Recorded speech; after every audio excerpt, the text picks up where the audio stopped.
Welcome back to another episode of A Gift from Adversity. My name is Juri Love. I'm your host. Thank you very much for tuning in.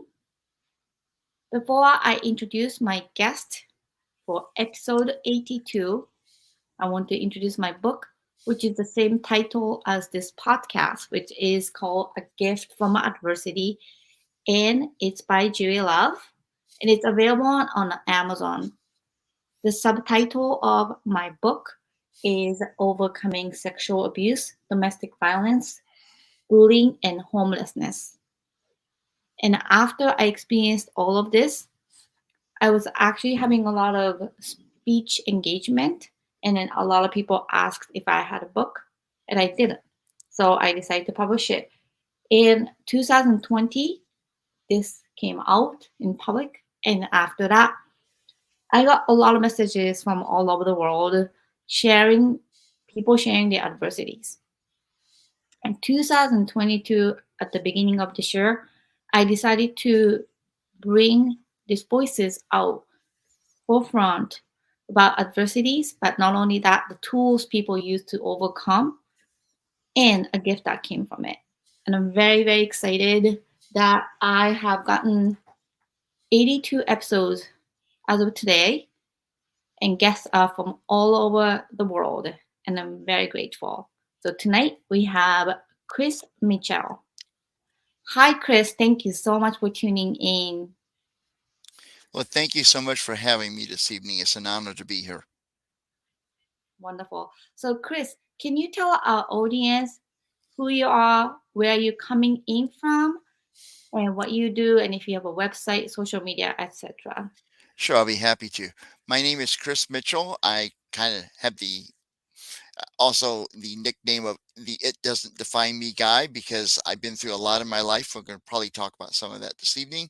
I'm coming to you live from my home office in the beautiful area of Webb City, Missouri. You probably never heard of that, but you may have heard of Joplin, Missouri. And if you've not heard of that, that's in the four-state area near the border of Missouri, Oklahoma, Arkansas, and Kansas, here in the great U.S. of A. I do have a website. Actually, I have two. My website is all about me. This guy right here is called thechrismitchell.com, TheChrisMitchell.com. And from that site, you can find me links to my social media, including Facebook, LinkedIn, and YouTube. I also have my own business, which is hashtag Define Yourself, and that website is defineyourself.us, DEFINEYOURSELF.us.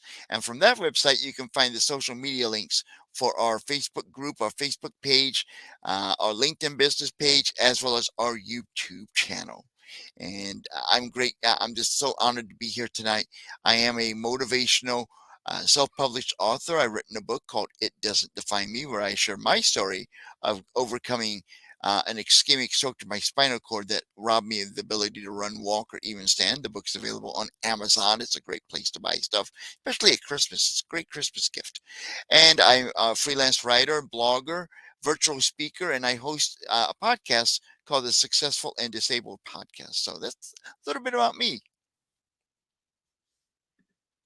Well, thank you so much, Chris. People, please check out the chrismitchell.com Yes. and define yourself. .us. .us. Wonderful. All right. So let's dive into our first question, which is the adversity. So can you tell our audience what was your adversity, Chris? Well, I've had several, to be honest with you about it. I was born with some birth defects that were caused by my mom being exposed to the German measles back in the day. I was born with cataracts. I was born with a constricted aorta. As I grew older, it was very apparent that I had a severe speech impediment. And I also had ADHD that led to me being asked to find education at four different schools, two K through 12 schools, and two colleges asked me to go elsewhere. And later on in my life, as I kind of alluded to in my book, I survived an ischemic stroke to my spinal cord that robbed my ability to run, walk, or even stand. So yeah, I've had a little bit of everything. I mean, you can call it neurodiverse for ADHD. Some people call it learning disability. I'm visually impaired. I'm legally blind. My vision is 2200 in my left and 2300 in my right. I can't read out of my right eye.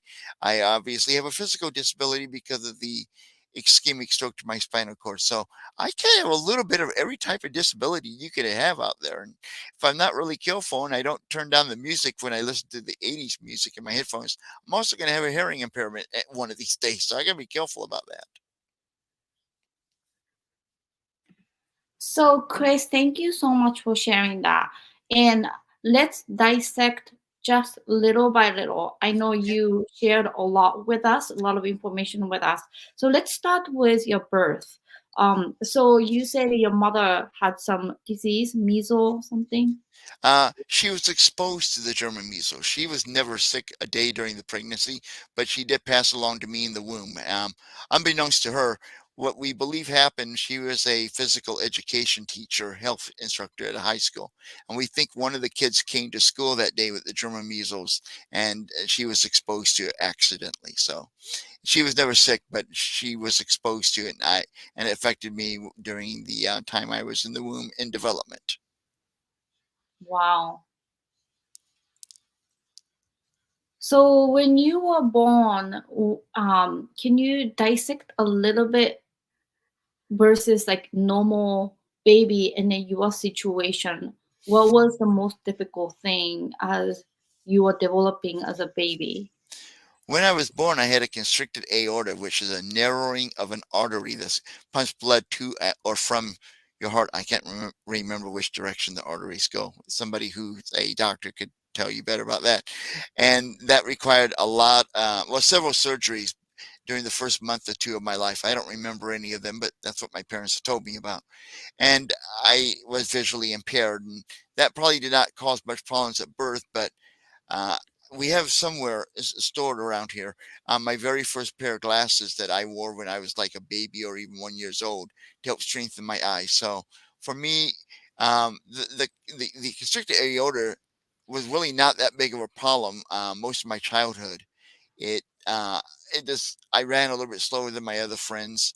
My vision, yeah, it was an obstacle to a normal sighted person because the best way to describe it, they explained it to me, is I something you can see 200 miles, not miles, 200 feet away. You can see 200 miles. You're incredible.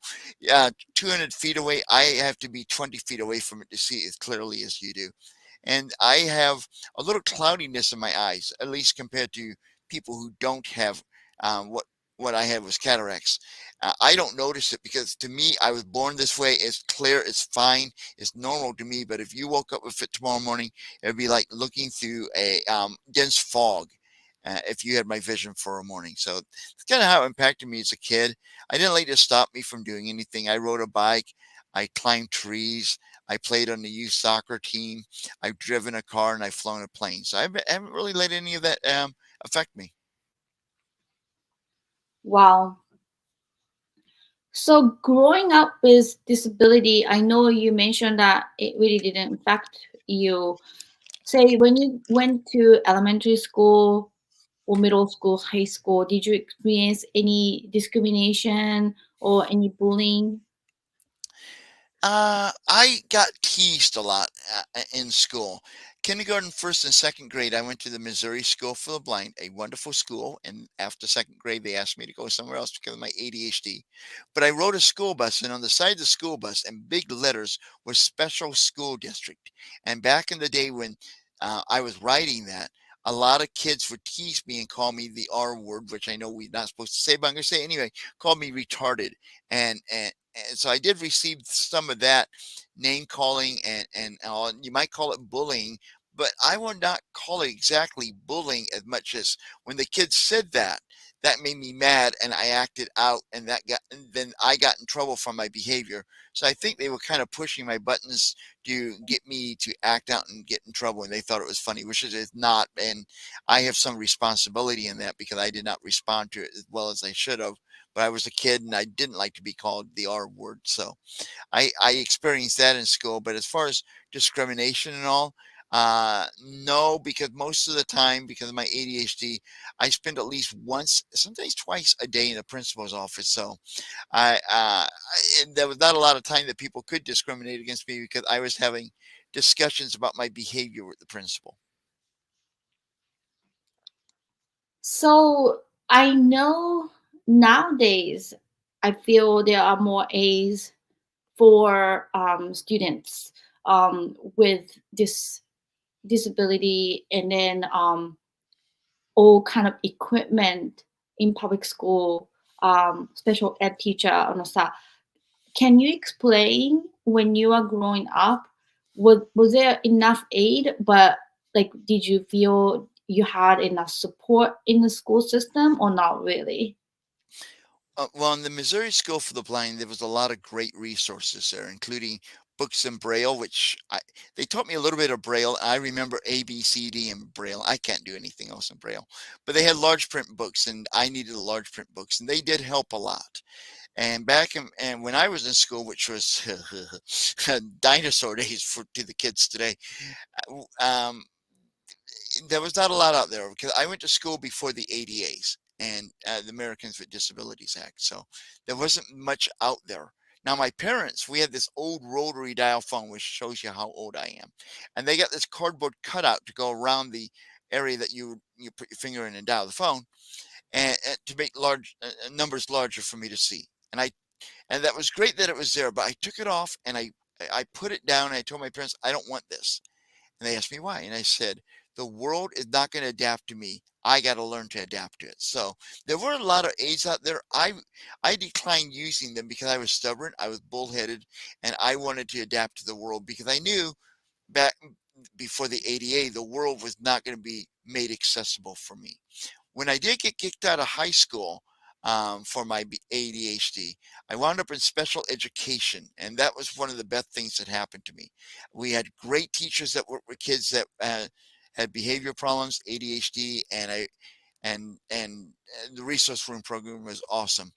And I had a teacher in ninth grade named Mrs. Lyons. I was in her class all day because I was expelled from my school. And whenever any of us misbehaved in the class, she had a mantra she would say. And that was, I like you. I don't like your behavior. I like you. I don't like your behavior. She would say that repeatedly until that de escalated the situation. And that changed my life. And because before, whenever I misbehaved, I heard I was such a bad kid. Why do you behave badly? You're such a horrible student. And that tore down my self esteem. But when Mrs. Lyons said that, it was the first time I realized my behavior did not have to define who I was. And it changed my life. And because of Mrs. Lyons, we're doing this interview from my home office instead of me being in a jail cell over a phone that's being monitored by a warden. So that was the best thing that happened to me. That we had some awesome teachers in the special education programs in St. Louis that really cared and made a difference in our lives. And I truly appreciate what they did for me. Wow. Well, thank you so much for sharing that, Chris. So we definitely gonna save some of that for the question number two. But let's actually talk a little bit of your adult life, that now you graduated from high school. And then I'm very sorry that school didn't understand, expose you. That's so awful. Like like how they are them, that, but back in the day, maybe they had a lack of understanding. And just to share with you, Chris, by person to person.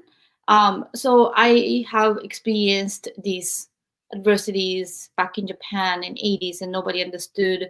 I did not have the disability, but I did have the disadvantage of being in a dysfunctional family and then constant abuse. And so the mental health was broken, and then absolutely no understanding to that for that. And then basically I got kicked out from my house. I became homeless because my mom thought I was just reckless and then crazy instead of getting some help. So I feel like the way that household or school system or society kicks people out because of the disability of whatever the range is, I think that is really devastating. Yes, it can be very devastating, but I would say for on behalf of the school district that expelled me in ninth grade, I had that coming to me because I kicked a principal. I brought that upon themselves. It was not them discriminating against me because of my disability. I acted out in the morning. I was supposed to go to the principal's office. I refused. I did not want Saturday morning detention. He came to the classroom and I thought kicking him would scare him and he would leave. I was wrong and I got expelled and they did the right call and I'm glad that they did because it changed my life for the better. I see. So, let's talk about your college. Did you go to college after high school? Yes, I did for many, many moons and I got expelled from college. So it was a reoccurring theme in my life. What was your major? What were you studying? I was studying radio broadcasting and computer science. Those were my two fields of interest. And then when you are adult, what was your first job? My first job, let's see, my first job, I guess you could say my first job was working at the college radio station in St. Louis, Missouri at KCFV. And that was my first job. But my first paid job occurred when I moved from St. Louis to California. And I was working in a computer lab for the college there. I was a computer lab assistant and I worked with the students who were taking computer classes and helped them with any computer problems they had. So that was my first paid job. That's really significant that you overcame these challenges and then, be able to teach somebody and then adopt. That's really great. So you mentioned something about spinal. So what was that during the adult adversity that you mentioned?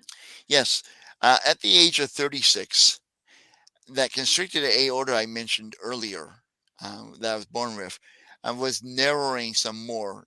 They had done some surgeries, but what they put in to make it stay wider, I know that's not medical, but it was starting to collapse. So we had to do an ascending to descending aortic bypass. And during that surgery, something went wrong. We don't know what. They're not going to tell me because they don't want to get sued. I survived an ischemic stroke to my spinal cord, which to lay people, it's a stroke because of the way it affects your body. You have lack of use of portions of your body and similar effects that you would have from a stroke. But in the medical community, it's a spinal cord injury. So in essence, I was paralyzed from the waist down. I regained a lot of that because the nerves have started to regenerate. I can walk using a rollator and other things we can talk about later. But I did lose the ability to run, walk, or even stand for a time in my life. And it was a very challenging time because when this happened, I was engaged to my fiance at that time, and uh, that could have destroyed the relationship. But I was fortunate enough to be engaged to a very strong woman who stood by me day and night, and she slept in the hospital with me and took care of me for 2 weeks, and we did wind up getting married. But it was a very challenging timing because when it happened, the happily ever after that you're envisioning as a young engaged couple was in jeopardy, and it did change what we had envisioned our lives to be. But it was a difficult time in my life. So was that like a heart surgery that you had? Yes, it was a cardiac surgery. Yes. Oh, okay. Yeah. And then it kind of failed, maybe doctor failed the surgery part of it, and then you had a stroke during the surgery? I yes. Well, I believe yes, but what I can say is I walked into the pre-op to get prepared for the surgery, and when I woke up in the cardiac intensive care unit several hours after the surgery, they had me to try to stand up and walk around to prevent pneumonia, and that's when I fell to the floor, and that's when we discovered something had went wrong, and we discovered that I had the ischemic stroke to my spinal cord. So did it actually happen during surgery? I think it did, but I don't want to say that as a fact because maybe it happened while I was in recovery. I don't know for sure, but it was during that time between being put under and waking up in the CVICU several hours after surgery. Wow. That is really devastating. It was life changing. And how long were you not able to walk? Well, it's been going on 20 years and still going. If I walk, I have to use mobility aids, which we can talk a little bit more about later. But I don't walk like, before the surgery where, I just get up and walk. I have to use something to help with my balance. So, uh, the first, let's see, the first few years, I was mainly using a wheelchair to get around. And I started grabbing other stuff around the house and did a little bit of moving around, holding on for balance, but not a lot. And then, over about 7 years later, after my insurance had given up on my rehabilitation, I taught myself how to walk in a sense where I could use, mobility devices, and I'll be happy to share that with you that secret in a little bit later if you want. Well, thank you so much, Chris. I've had several guests on my podcast who lost the mobility due to the accidents, and it's just so devastating. I can't even imagine the feeling of not being able to walk. Prior to being able to walk, you were not born with it. And then due to the surgery, it affected pretty much for a long time. And how was your mental health around that time when you discovered that something went wrong and then you were having difficulty of walking? Well, when we first discovered there's a problem, and they did the MRI and mentioned it was a stroke in the spinal cord, I tuned out because I had this belief, which is wrong, but at the time I believed if I have a spinal cord injury, I'm not going to get any better, and I refused to think that, and I went into denial, and I thought. As soon as they take the catheter out, I'll be able to walk, no problem. They took that out, and I wasn't. Thought, you know what? This happened in end of July, and I thought, by Labor Day, I'll be fine. Don't worry about it. So I went through denial for a while. And then after Labor Day, when I was still not walking and I had to be in a wheelchair, it started to set in. This is going to take longer to recover from. And so I was a little bit depressed, but I had this mantra or this expression that I wanted to focus on. And that was I wanted to be optimistic and realistic. I was optimistic, and I still am to this day, that there will be a day I will be able to walk again. But realistically, that may not happen, and I can accept both of those. But yeah, I went through denial first, and then I went through some depression and worked through acceptance. And when something like this happens to somebody, it w- you often go through because you lost something, an ability, a part of you, a part of your life. You go through the 5 stages of grief, and that's not just when you lose a loved one. It can happen when you have a life-changing, life-altering injury like I did. So I went through the 5 stages, and there most of the time I'm pretty optimistic and accepting of it. But there's still some days that it gets to me, and I get a little bit depressed about it. But after right after it happened, like I said, denial and some depression and fear that I would never be able to go home, and my wife and I would not be able to be married and have that happily ever after we both dreamed of. What is five stage of grief? Okay, I'm glad you asked me that, and I'm also scared that you asked me that because I wish I had all 5 of them memorized, and I don't. So my apologies. But I can tell you that they include, denial, bargaining, God, if you give me my ability to walk again, I will never use your name in vain again, or whatever deal you want to try to cut with somebody to do that. Or doctor, if you get me to walk again, I'll buy you new golf clubs, whatever you want to do. It doesn't matter. Uh, Bargaining, acceptance, denial, those kind of things. So, um, yeah, it's a little bit of all of those mixed together.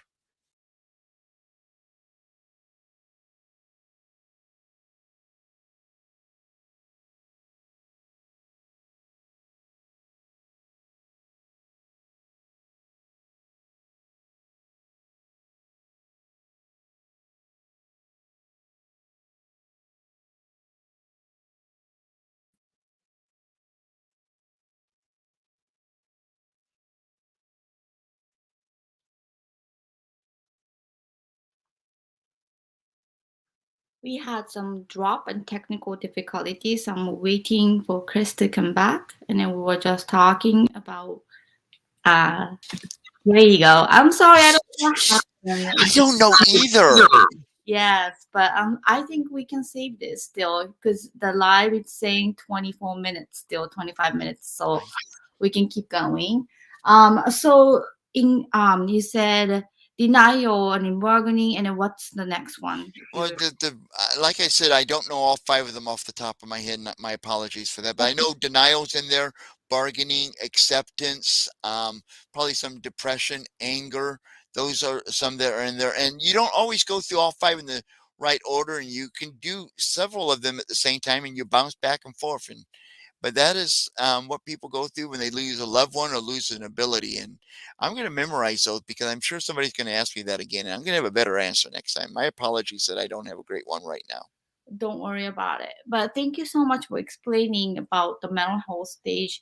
And were you when you are depressed or angry about your disability, um, not being able to walk, and then like, did you feel like really devastated? Like, how do you describe? I know you mentioned some of it, like depression and stuff, Hmm. but can you remember like maybe devastation and then a horrific feeling of fear, maybe nightmares, or like even during the day?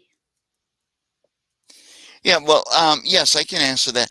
I just did a real quick search here, and the five phases are, or yeah, phases are denial, anger, bargaining, depression, and acceptance. So I got those. Hey, I did that from memory. I just Googled it right here. But your question about what I was going through and how I felt and did I have nightmares? I had a lot of fears. In fact, my biggest fear was, is this going to affect my upcoming marriage? Am I going to lose my fiance over this? And fortunately, I did not. And I did not have a lot of nightmares at the hospital. Now, when they transferred me to the rehabilitation hospital, I had never been in a rehabilitation hospital. I saw things that I never saw before. I was not prepared to see. I saw people who were in situations that they could not even verbally communicate, and it really freaked me out a little bit. And some of the noises that I heard at night from people uh, um, being in pain or whatever kept me awake at night because you could hear them echo through the hallway. It was a little bit scary to me at that point, and it was very sobering too because at the hospital I was at, I was on the first floor, and the first floor were people who were going to go home within 30 days. Second floor were people who were going to go home maybe not in 30 days, but they eventually go home. On the third floor were for patients who were in a prolonged vegetative state, and they probably will never go home. And when that was explained to me, it was a very sobering reality to me that it could have been a lot worse. I mean, I could have been in an event. I could have never woken up from that surgery. And it made me realize how fortunate I was. I prayed for the people who were on the third floor, and but it was very sobering and yet scary at the same time. But it also made me realize I was very fortunate and grateful that there was a day I would be able to go home. Chris, I can't imagine the fear and then devastation. And again, I want to share a little bit with you that when I had a C-section with my daughter, and then when I was under general anesthesia, which is supposed to not happen because the epidural failed, 4 days later, after I woke up, and then I was going to lactation class or something, and I completely like don't remember. And then I was in the procedure room again, and they told me that I had spinal fluid leakage due to the failure of the spinal um, cord injury. They basically created a hole, so they have to take my blood from my arm and then inject it back to my spinal cord again. And it was so painful. And then I had excruciating pain. I actually got discharged after my daughter was born, but I went back to the hospital like the day after. And then for the 2 weeks or so after my daughter was born, I just couldn't go from here to here without screaming. Hmm. Just the waist down, excruciating pain. I've never experienced that. Um, so, but that was, that eventually like went away, but it was very scary because obviously when you are under the procedure, you don't know what's going on, and then you know you never know, like, so I kind of could relate a little bit, and then but it just shocks you, and then it just realizes like how vulnerable you can be. Very true. Yeah. And when you're in a hospital and you're having procedure done, you're not in control. The doctors are in control. The nurses are in control. And for some people, that's very hard to let go of that control because they like to have that control over their life and they want to know that they're safe and they're trusting people. Some of them, they don't know all that well to protect them and to watch out for them and take care of them. And it can cause a lot of anxiety for people. Oh, absolutely. Yeah, I just had a surgery in July and I was so anxious because of my um previous C-section experience, and I was just so scared, so anxious. I'm So still scared from my procedure. Anyone mentions surgery to me, I will run away, far away from them. I'm petrified of surgery. I'm getting a little bit better about the idea because, hey, I'm getting older. I'm probably going to have this surgery sooner or later. But for many years, don't I told doctors don't even mention that word if you don't want to see me dart out of your office. yes, absolutely, we can develop the PTSD from that. Mhm. But anyways, Chris, I really appreciate you sharing from birth to now and then all the adversities, and I really appreciate all of our guests so far for sharing these adversities, because this is something that we don't usually talk about. But my goal really is to normalize this difficult conversation so we have a platform that's safe and also people can relate and then get encouraged. Now, I want to switch to the second question, which is the tools that you use to overcome. And before we move on to that, I want to share with you and our audience that this is one of my favorite part of the podcast, because all of my guests shared so many wonderful tools that is so useful to many of the situations. And I would love you to share some of the tools that truly worked to overcome some of your adversities. Well, one of the tools I kind of mentioned earlier, I had my ischemic stroke to my spinal cord and I was not able to walk. And I had to get around in a wheelchair or a scooter. And when you have an injury like that, you're in physical therapy for a while, outpatient physical therapy, occupational therapy, all of that stuff. And for a while, I had to use what's called a transfer board, which is a rectangular piece of wood with a couple of holes at the end for handles, and you put it underneath where your bottom is in the wheelchair, put the other edge on like a car seat, and you would transfer over. But I graduated beyond that and all.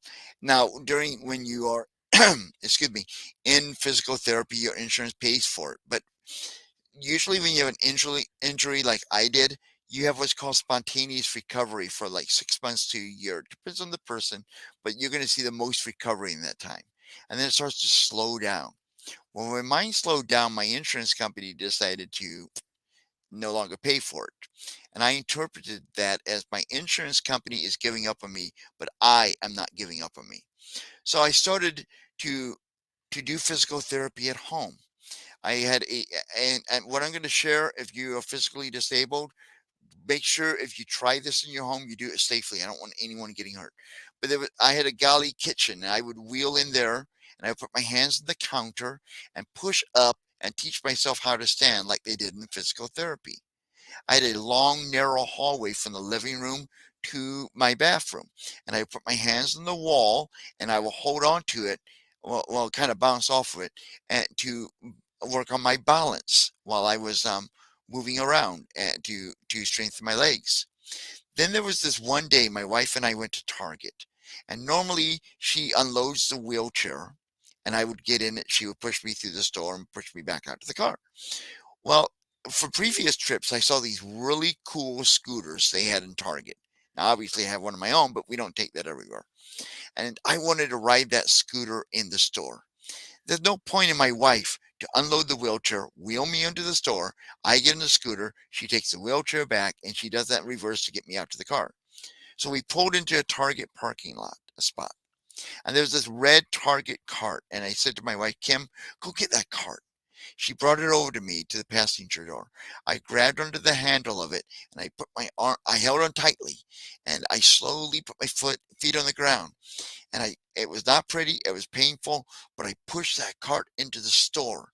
And because I did that, that was how I taught myself I could use a walker. And I got myself a walker and I started using that for my own mobility independence so I could start walking places. And I started by walking short distances from the car into church or any other place I went to.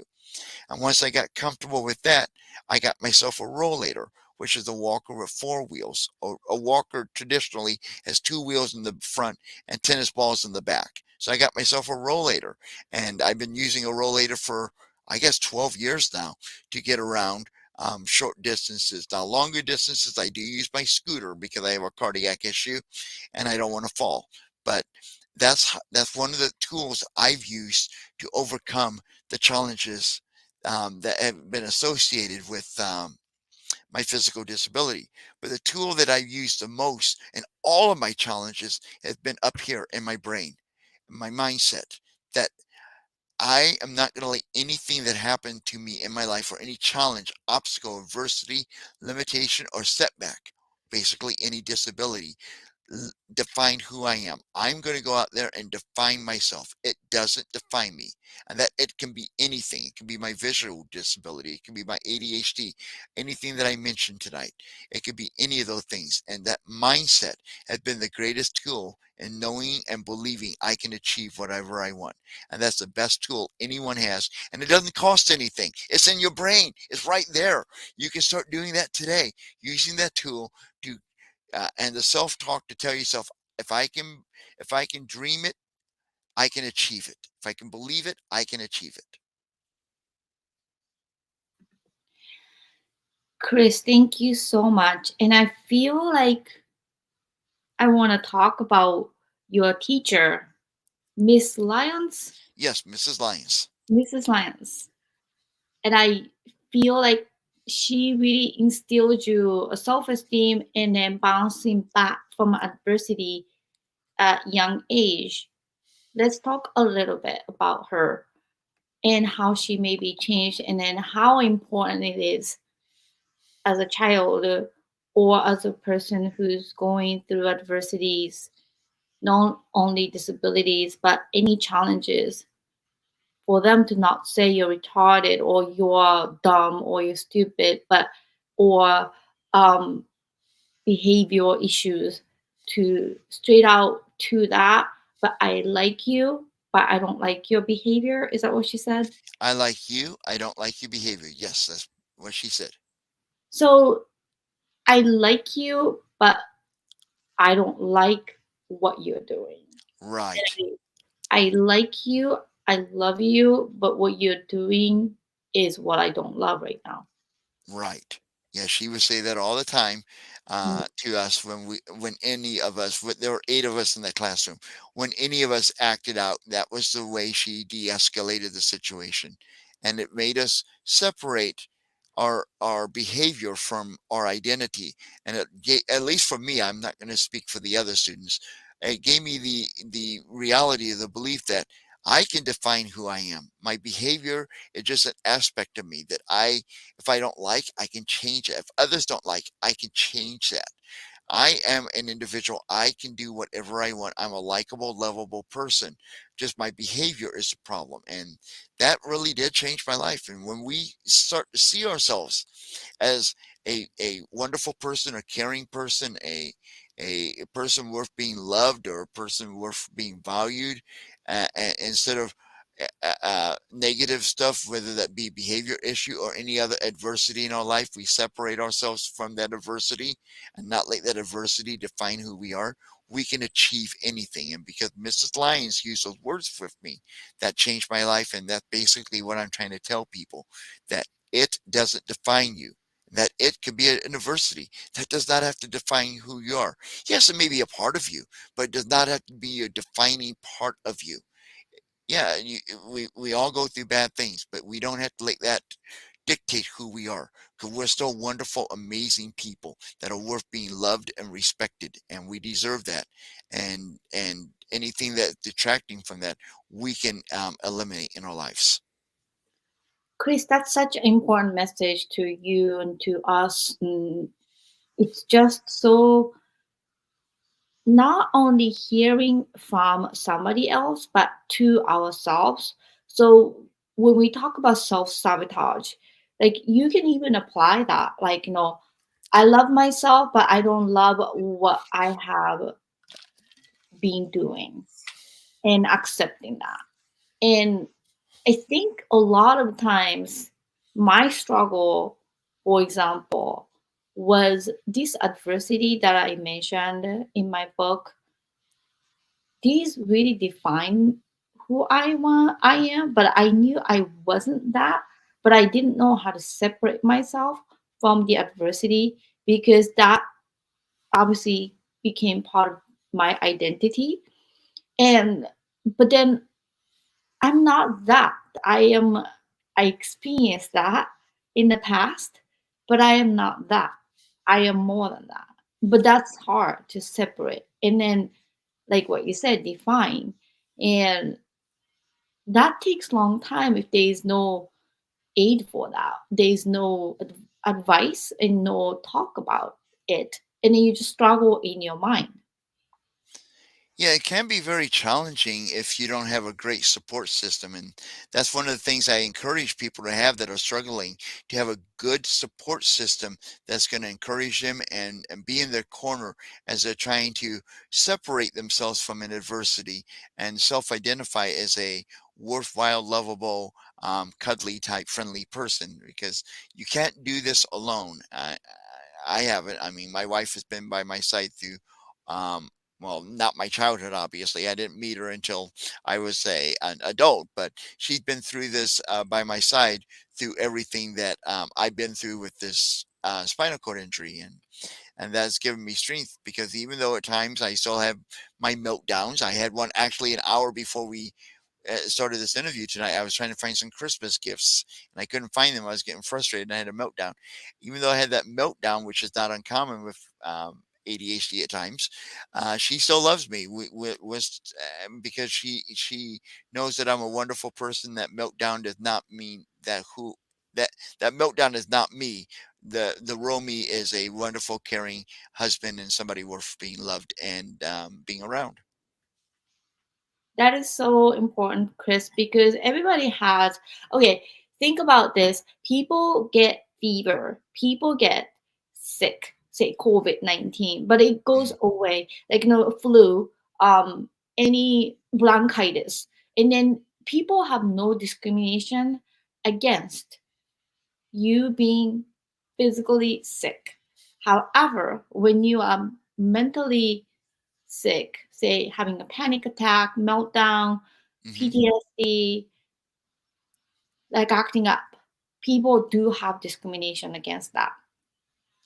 Yeah, the worst. I don't mean that in a bad way, but the one area classification of disability that I think has the worst stigma on it is mental health issues. And because I don't know why, but in our society we have that here in the United States. A very big stigma if you're depressed or feeling suicidal. We often don't ask for help when we should, because we're ashamed, we're embarrassed, we think we're going to be labeled as, mentally disturbed or mentally unbalanced or whatever, and that is hurting people. Because, like we mentioned before, Okay, let's say you have depression. I do have depression. I have seasonal affective depression. You can't tell it when I do these interviews because I used to work in radio. And when you're on the air, you're upbeat, so you never see me have it on these kind of interviews. But I have that. But when you have those type of things, you got to remember that is just one aspect of you. That's not your entire identity, and don't let it become that. And there's no shame in admitting for help. And I like to say this whenever this topic comes up.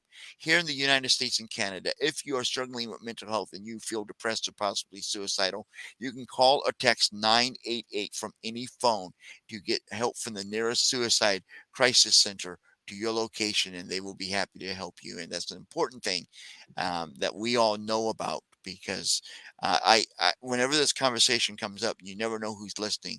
And I like to have that opportunity to tell people about 988. It's a free service, and use it when you need it. And there's no shame in doing it.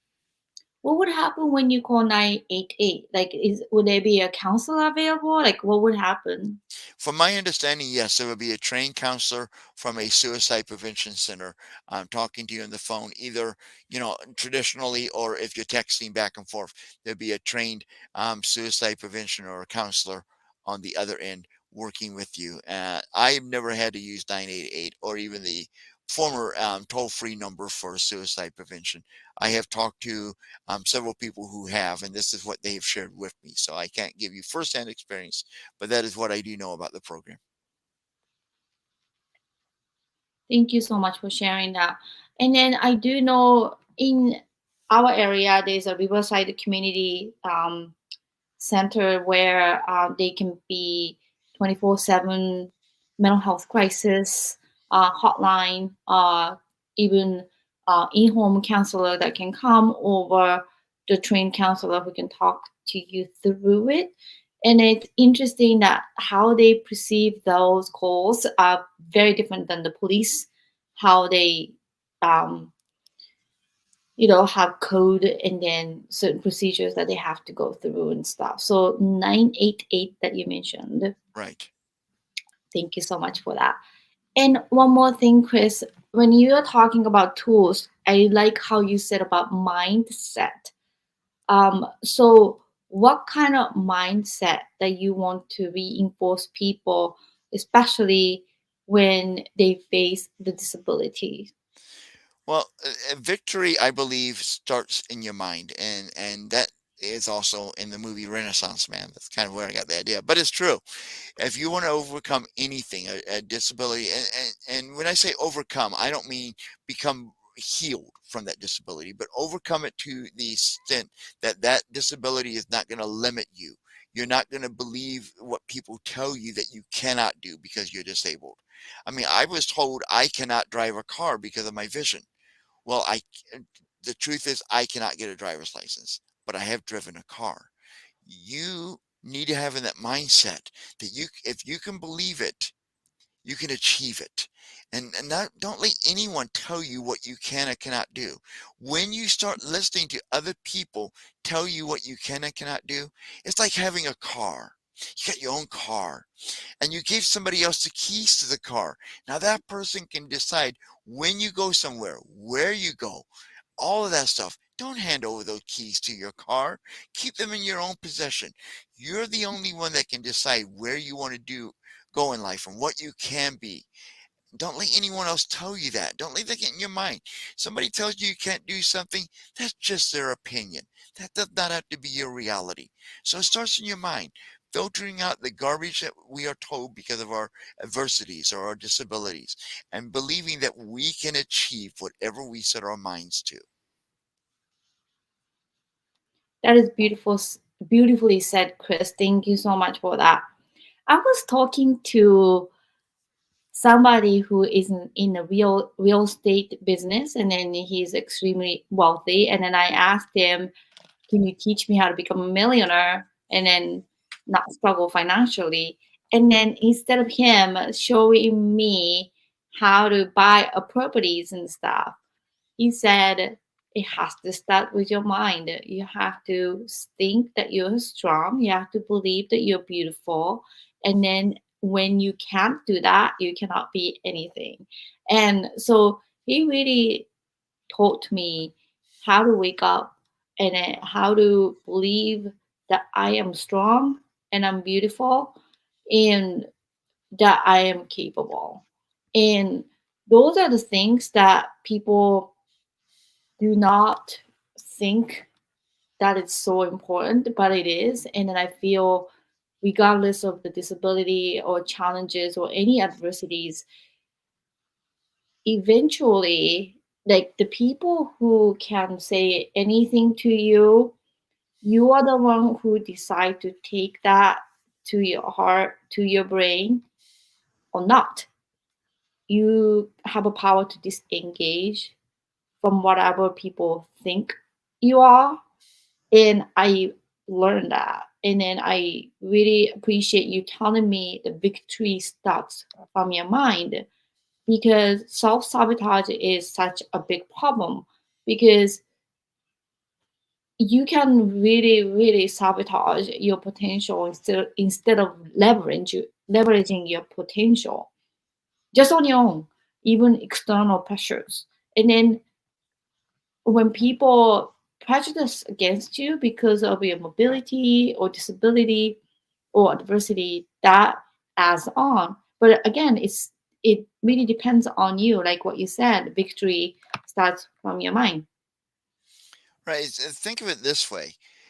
If you what you eat affects your health, right? If you eat a lot of junk food, you're going to be in poor health. If you eat healthy stuff, which I should eat more healthy stuff, but that's my problem, you will have a healthier body and be able to do more. If you feed into your mind negative thoughts, you're not going to go anywhere. You got to only put into your brain positive thoughts, just like healthy food. And when you do that, you're going to be able to achieve more in your life. At least you're going to have the potential to, because not only does that have to go in your mind and you believe it, you can't just stop there, because that's just a dream. And unless you wake up and actually start working for it, it's not going to go any further. But it does start with having positive thoughts going in your mind, positive self-talks. Just like eating, you got to eat that healthy stuff, you got to have positive self-talk if you really want to be successful in life. Absolutely. Thank you so much for that, Chris. And then coming from you, overcoming so many challenges, that makes it much heavier. And this is what I love about the podcast that I started, and I'm really appreciative of you being a part of this movement, because really the goal is to normalize the conversation that's really difficult and destigmatize the mental health issues and the challenges that we face. If I believe this podcast can be tools and then stepping stones or a gift, especially for our next generations, to not suffer as much as we have suffered. Yeah, I met somebody who said, I want my ceiling. They were talking about, in this case, disabled advocacy, but it can apply to your program as well. I want my ceiling to be the next generation's floor, and and that's always stuck with me. That what we do today, and especially the stuff that's on the internet, because it will be there forever, folks, can help somebody else down the road. And what we're doing today, that could be someone's beginning, and I love that idea. Say it again. That if what we do today will be on the internet forever, and that could be somebody else's in the future, their beginning of their journey to success. Somebody's sitting in the Yes, floor. our ceiling today is somebody else's floor. Yes, I've never heard of that. because the analogy is, you've heard of like the glass ceiling. Forgive me for the wording of this, but women often use that to say they're trying to break through the glass ceiling to get more equality in business and profession. So the expression comes from that. We all have ceilings above us, how far we can reach, and there are people who want to make their ceiling, what they can reach today, be the starting point for the next generation. That's why they say Oh, our ceiling today will be somebody else's floor in the future. oh, I love that. I've never heard of this. Because when you think of a house, your ceiling in the first floor is the floor for the second floor. I see. So what you're saying is this disability, adversity, that is the ceiling that we cannot reach, but how we teach ourselves and then teach others can be stepping stone and then can be the floor of somebody because their starting point is much better than what we have faced. Right. We're starting at a certain level and we're gathering all this intelligence, like what we talked about tonight.